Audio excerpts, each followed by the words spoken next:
Welcome to the VIGG Archive, where timeless books, history, science, and classic literature come to life. If you enjoy high-quality public domain audiobooks and educational content, you're in the right place. Be sure to like this video, subscribe to the channel, and ring the notification bell so you won't miss future chapters and new presentations. Today, we're continuing our journey through A.A. Milne's beloved classic, Winnie the Pooh, with Chapter 4. Rejoin Pooh, Christopher Robin, Piglet, and their friends in the Hundred Acre Wood as another heartwarming adventure unfolds. Now, sit back, relax, and enjoy Chapter 4 of Winnie the Pooh. Chapter 4, in which Eeyore loses a tail and Pooh finds one.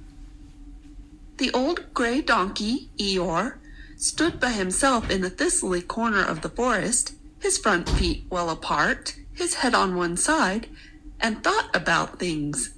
Sometimes he thought sadly to himself, "Why? And sometimes he thought, Wherefore? and sometimes he thought, Inasmuch as which?" and sometimes he didn't quite know what he was thinking about. So when Winnie the Pooh came stumping along, Eeyore was very glad to be able to stop thinking for a little in order to say, "How do you do?" in a gloomy manner to him. "And how are you?" said Winnie the Pooh. Eeyore shook his head from side to side. "Not very how. He said, I don't seem to have felt at all how for a long time." "Dear, dear. said Pooh. I'm sorry about that. Let's have a look at you." So Eeyore stood there, gazing sadly at the ground, and Winnie the Pooh walked all round him once. "Why, what's happened to your tail?" He said in surprise. "What has happened to it?" Said Eeyore. "It isn't there." "Are you sure?" "Well, either a tail is there, or it isn't there. You can't make a mistake about it. And yours isn't there." "Then what is?" "Nothing." "Let's have a look." Said Eeyore, and he turned slowly round to the place where his tail had been a little while ago, and then, finding that he couldn't catch it up, he turned round the other way, until he came back to where he was at first, and then he put his head down and looked between his front legs, and at last he said, with a long, sad sigh, "Ah, I believe you're right." "Of course I'm right." said Pooh. "That accounts for a good deal. Said Eeyore gloomily. It explains everything. No wonder." "You must have left it somewhere." Said Winnie the Pooh. "Somebody must have taken it." Said Eeyore. "How like them?" He added after a long silence. Pooh felt that he ought to say something helpful about it, but didn't quite know what, so he decided to do something helpful instead. "Eeyore, He said solemnly, I, Winnie the Pooh, will find your tail for you." "Thank you, Pooh. answered Eeyore. You're a real friend. Said he. Not like some." He said. So Winnie the Pooh went off to find Eeyore's tail. It was a fine spring morning in the forest as he started out.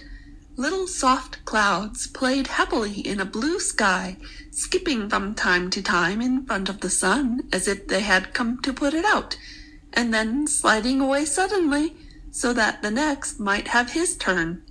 Through them and between them the sun shone bravely, and a copse which had worn its furs all the year round seemed old and dowdy now beside the new green lace which the beeches had put on so prettily. Through copse and spinney marched Bear, down open slopes of gorse and heather, over rocky beds of streams, up steep banks of sandstone into the heather again, and so at last, tired and hungry, to the 100 Acre Wood. for it was in the 100-acre wood that Owl lived. And if anyone knows anything about anything, said Bear to himself, it's Owl who knows something about something. He said, or my name's not Winnie the Pooh. He said, which it is. He added, so there you are. Owl lived at the Chestnuts, an old-world residence of great charm, which was grander than anybody else's, or seemed so to Bear, because it had both a knocker and a bell pull. Underneath the knocker there was a notice which said, "Please ring if an answer is recurred." Underneath the bell pull there was a notice which said, "Please knock if an answer is not required."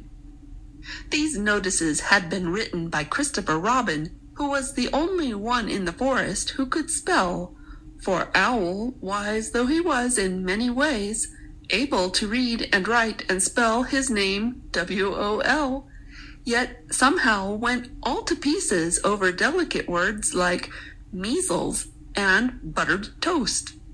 Winnie the Pooh read the two notices very carefully, first from left to right, and afterwards, in case he had missed some of it, from right to left.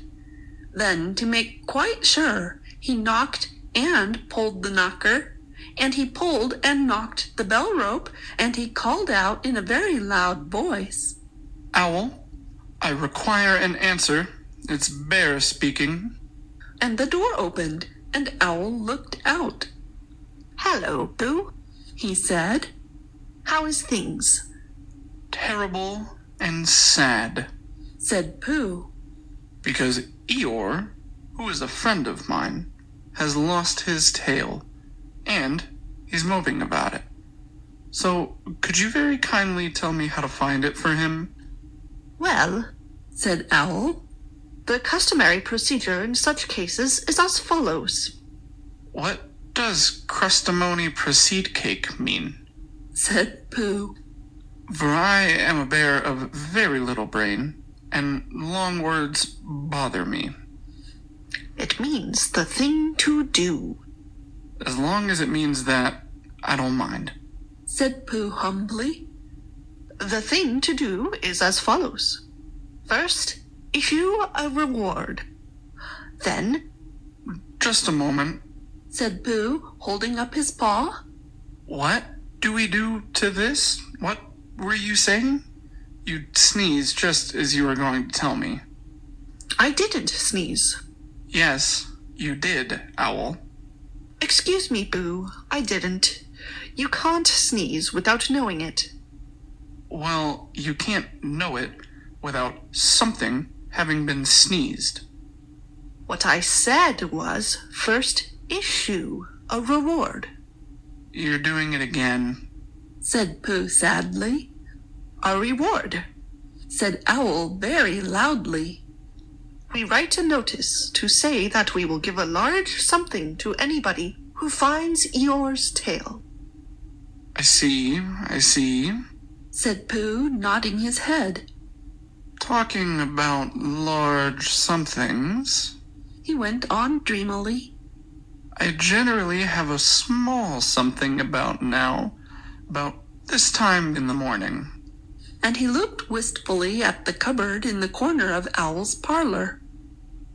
Just a mouthful of condensed milk or whatnot, with perhaps a lick of honey? Well, then, said Owl. we write out this notice and we put it up all over the forest. A lick of honey. Murmured Bear to himself. Or not, as the case may be. And he gave a deep sigh and tried very hard to listen to what Owl was saying. But Owl went on and on, using longer and longer words, until at last he came back to where he started, and he explained that the person to write out this notice was Christopher Robin. It was he who wrote the ones on my front door for me. Did you see them, Pooh? For some time now, Pooh had been saying, Yes. and, No. in turn, with his eyes shut, to all that Owl was saying, and having said, Yes. Yes. last time, he said, No. Not at all. now, without really knowing what Owl was talking about. Didn't you see them? Said Owl, a little surprised. Come and look at them now. So they went outside, and Pooh looked at the knocker and the notice below it, and he looked at the bell rope and the notice below it, and the more he looked at the bell rope, the more he felt that he had seen something like it somewhere else, sometime before. Handsome bell rope, isn't it? Said Owl. Pooh nodded. It reminds me of something, He said, but I can't think what. Where did you get it? I just came across it in the forest. It was hanging over a bush, and I thought at first somebody lived there, so I rang it, and nothing happened, and then I rang it again very loudly, and it came off in my hand, and as nobody seemed to want it, I took it home, and... Owl, said Pooh solemnly. you made a mistake. Somebody did want it. Who? Eeyore. My dear friend Eeyore. He was fond of it. Fond of it? Attached to it? Said Winnie the Pooh sadly. So with these words he unhooked it and carried it back to Eeyore. And when Christopher Robin had nailed it on in its right place again, Eeyore frisked about the forest, waving his tail so happily that Winnie the Pooh came over all funny and had to hurry home for a little snack of something to sustain him. And wiping his mouth half an hour afterwards, he sang to himself proudly, Who found the tail? I, said Pooh, at 1:45. only it was 11:15, really. I found the tail. End of chapter 4.